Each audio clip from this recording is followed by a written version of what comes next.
Hi everyone, how are you? Chef Deb from Yebp Cafe. Just thought I'd do a quick tutorial with you today. I've had a few customers over the past few weeks just ask me how we do our poached eggs so they're nice and soft. So I thought I'd just do a quick demo for you today. Alright, so for those of you who don't know, egg has a lot of protein in it. The white is called the albumin. In order to keep the albumin nice and firm, we need to add vinegar, okay? Vinegar can be substituted with lemon juice if you don't have any vinegar. I normally use this one. It's a good Aussie brand. It's from Woolies, and you generally don't need very much at all. So we basically just put that straight into the water. As you can see, my water is actually boiling profusely here. I'm going to give it a little bit of a spin because I want the water to churl. The word that we use is referred to as churling, means boiling profusely. Okay, so now that I've done that, I'm going to take my 2 eggs and I'm going to gently crack them on the side, place them in the water, and you'll see that the eggs are starting to spin.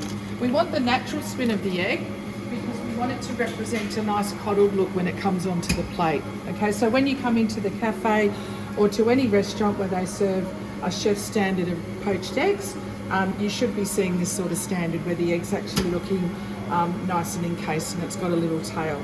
Okay, so you can see that it's stopped a little bit there. Look, I generally keep my eggs in the water for about 50 seconds, maybe a minute 20, depending on the size of the egg.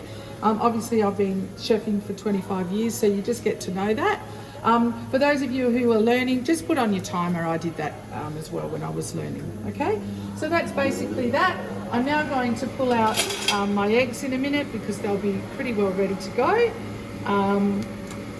And you can see that by just stirring them nicely. You can see that the albumin is starting to firm up there as a result of the activation of the vinegar that we've used. I'm just going to grab a plate now.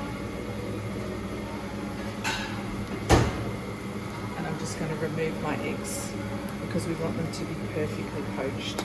As you can see, maybe a little bit more. You can always tell when you lift them up because they are quite transparent at the top, and if they're just that little bit too transparent, you do know that the albumin just needs to be poached a little bit longer. So just use your own common sense and discretion. You will find that the first few you'll bugger up because that's how we learn. Life's a journey. We learn by making mistakes, but you will find in good time that you will be able to produce beautifully poached eggs.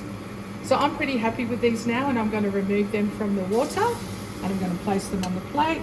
And as you can see, we've got a beautiful poached egg that's actually encased beautifully in there. Okay, I'm just going to remove the other one now from there. The fluid that you saw come out of there is actually water that's been coloured by the yolk. Okay, so once again you can see that we've got a beautifully poached egg. Okay, so I hope you enjoyed that. Feel free to jump on with me next time when I do some other bits and pieces as we go through our Yebp journey. Thank you. See ya.